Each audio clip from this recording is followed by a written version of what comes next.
apa kabar? Semoga Anda dalam kondisi sehat, karena kini saatnya Anda menyimak berita Semarang bersama saya Teatrika Putri. Sejumlah berita menarik akan kami sajikan untuk Anda.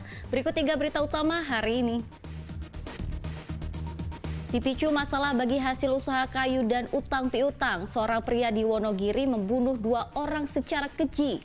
Pelaku mengubur lalu kemudian membakar sisa tulang korban untuk hilangkan jejak. Sopir dan truk pengangkut pasir terseret banjir bandang di Banjarnegara.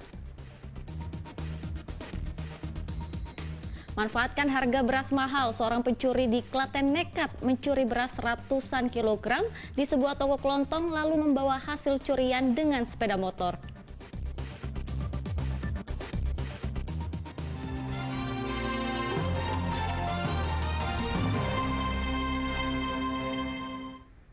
Kita ke informasi pertama, dipicu masalah bagi usaha hasil kayu dan utang piutang.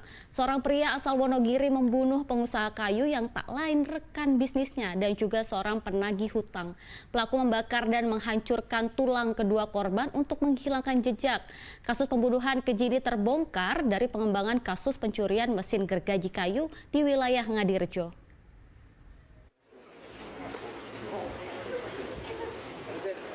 Sepintar-pintarnya bangkai ditutupi, baunya akan tercium juga. Pepatah ini tepat menggambarkan tindakan Sarmo, warga Bubakan, Wonogiri. Selama 2 tahun ia menutup rapat-rapat pembunuhan keji terhadap 2 korban, Agung Santoso asal Klaten dan Sunario asal Wonogiri. Kasus terbongkar dari penyelidikan pencurian mesin gergaji di daerah Ngadirejo awal bulan Desember tahun 2023. Dalam pengembangan akhirnya terungkap bila Sarmo menjadi pembunuh terhadap Agung dan Sunario. Awalnya Sarmo hanyalah tersangka pencuri mesin gergaji, namun dalam proses pemeriksaan Sarmo mengakui telah membunuh rekan bisnisnya Agung dan penagih utang Sunario tahun 2021 dan 2022 lalu. Pengakuan muncul setelah tersangka dipertemukan dengan keluarga korban. Pembunuhan tergolong sangat keji. Berdasarkan pengakuan tersangka, awalnya ia membunuh rekan bisnisnya bernama Agung, lalu jasadnya dikuburkan di kawasan tebing ladang. Kemudian ia membunuh Sunario dan jasadnya dikuburkan di tempat usaha penggergajian kayu. Untuk menutupi aksinya, pelaku kemudian menggali kembali kuburan Agung. Ia membakar dan menghancurkan tulang belulang korban guna menghilangkan jejak. Setelah dari kembali sini, si tersangka ini panik. Kemudian dikeluarkan lagi jasad tersebut, dibakar lagi, dihancurkan sampai dengan tulang tersebut ditumbuk selesai. Pembunuhan dipicu masalah bisnis dan utang piutang. Pelaku kesal terhadap korban Agung terkait bagi hasil usaha pengrajin kayu, sedang korban Sunario dibunuh karena dianggap kasar saat menagih utang. Pelaku menghabisi kedua korban dengan memberikan minum bercampur potas. Bikin emosi, dia nunjuk-nunjuk sambil ke kening saya sambil bilang, pokoknya bisa nggak bisa besok saya bawa mobil ke gergajian, saya pindah, saya pasang ke Klaten. Pak Narjo kenapa dibunuh? Untuk Pak Narjo itu masalah dari mobil, Pak. Itu seharusnya kan saya sudah mengambil karena waktunya tempo saya belum bisa mengambil uang. Akhirnya sama dia menekan terus ke saya, Pak. Berapa uang itu? Uangnya sekitar 48 juta, Pak. Telatnya berapa hari? Telatnya udah 2 bulan, Pak. Polisi menyita barang bukti berupa jasad Sunario dan Agung yang sudah menjadi tulang belulang, kawat, dan sisa tempat pembakaran.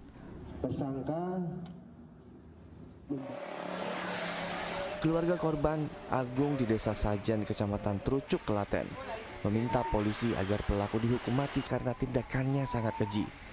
Istri korban menuturkan suaminya hilang sejak 2021 lalu saat pamit menagih utang bagi hasil usaha kayu dengan tersangka. Suaminya diakui memiliki hubungan bisnis usaha kayu. Dari saya, istrinya pokoknya dan anak saya pokoknya semuanya ingin Pak Sarmo dihukum mati, sebenarnya gitu aja. Kasus pembunuhan suami Katin terbongkar dari penemuan 2 kerangka manusia di Giri Marto, Wonogiri. Belakangan terungkap salah satu kerangka itu adalah suaminya Agung Santoso. Heri Prasetyo dan Krisna Agung melaporkan dari Wonogiri dan Klaten. Satu truk pasir terseret banjir bandang di Sungai Pekacangan, Banjarnegara. Akibat kejadian itu, supir truk ikut hanyut terseret air sungai. Banjir bandang dari arah hulu sungai menyeret satu unit truk yang hendak mengangkut pasir di Sungai Pekacangan, Desa Lemah Jaya, Kecamatan Wanadadi, Banjarnegara. Sopir yang ada di dalam truk juga ikut hanyut terbawa arus. Karena arus sungai yang deras, tak ada warga yang berani menolong korban. Sebelum kejadian ini, warga yang berada di sekitar sungai sempat memperingatkan korban jika sedang terjadi banjir. Namun peringatan itu tidak dihiraukan, sampai akhirnya mesin truk mogok di sungai dan terseret banjir. Diperingati sama teman, Pak, banjir lagi datang, itu masih aja jalan, udah di tepi, wong mobilnya aja udah sedikit rodanya naik di darat, tapi akhirnya mesinnya mogok. Tim SAR datang ke Sungai Pekacangan untuk melakukan pencarian. Mereka berhasil menemukan bangkai truk 1 km dari lokasi awal kejadian, sedang jasad sang sopir hingga Sabtu siang belum ditemukan. Kita pastikan untuk kondisi pastikan korban sudah tidak ada lagi di kendaraan. Setelah ini kita clear, nanti kita rencanakan kalau memang tidak diketemukan di dalam kendaraan, kita rencanakan untuk sisir dari titik nol terjadinya musibah ini. Pada Sabtu sore menjelang malam, jasad sopir truk ditemukan 36 km dari titik awal kejadian. Korban diketahui bernama Paruli, warga desa Situwangi, Kabupaten Banjarnegara. Mardianto melaporkan dari Banjarnegara. Diduga karena sopir mengantuk, tabrakan beruntun melibatkan 3 truk di jalur Pantura Desa Hadipolo, Kudus Minggu pagi. Tidak ada korban jiwa, namun proses evakuasi lama menyebabkan kemacetan lalu lintas. Tabrakan beruntun 3 truk besar terjadi di jalur Pantura Desa Hadipolo, Kecamatan Jekulo, Kudus Minggu pagi. Akibat kecelakaan, kabin truk paling belakang ringsek karena kerasnya benturan. Kecelakaan terjadi saat 3 truk melaju beriringan dari arah Semarang menuju Pati. Setiba di lokasi, tiba-tiba truk paling belakang menabrak truk tangki di depannya. Sopir truk tangki kaget sehingga menyundul truk di depannya karena tidak sempat mengerem. Setelah kejadian, truk paling depan memilih kabur. Dugaan sementara kecelakaan disebabkan karena sopir truk mengantuk.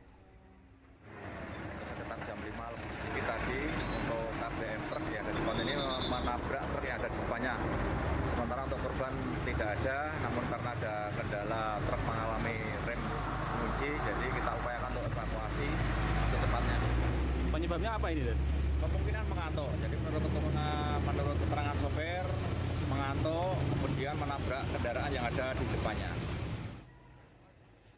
Beruntung tidak jatuh korban jiwa, namun arus lalu lintas sempat tersendat selama proses evakuasi truk. Arif Nur melaporkan dari Kudus.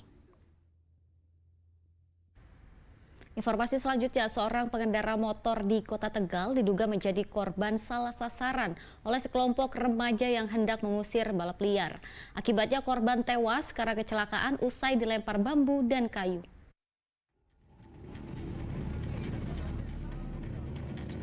Memang nahas nasib pengendara motor ini, tewas mengenaskan di Jalan Arteri Margadana, Kota Tegal.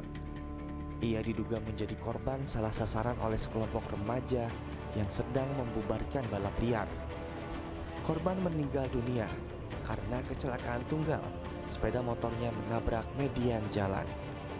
Korban yang saat itu melaju dari arah Brebes ke Kota Tegal dilempari batu dan kayu oleh sekelompok remaja.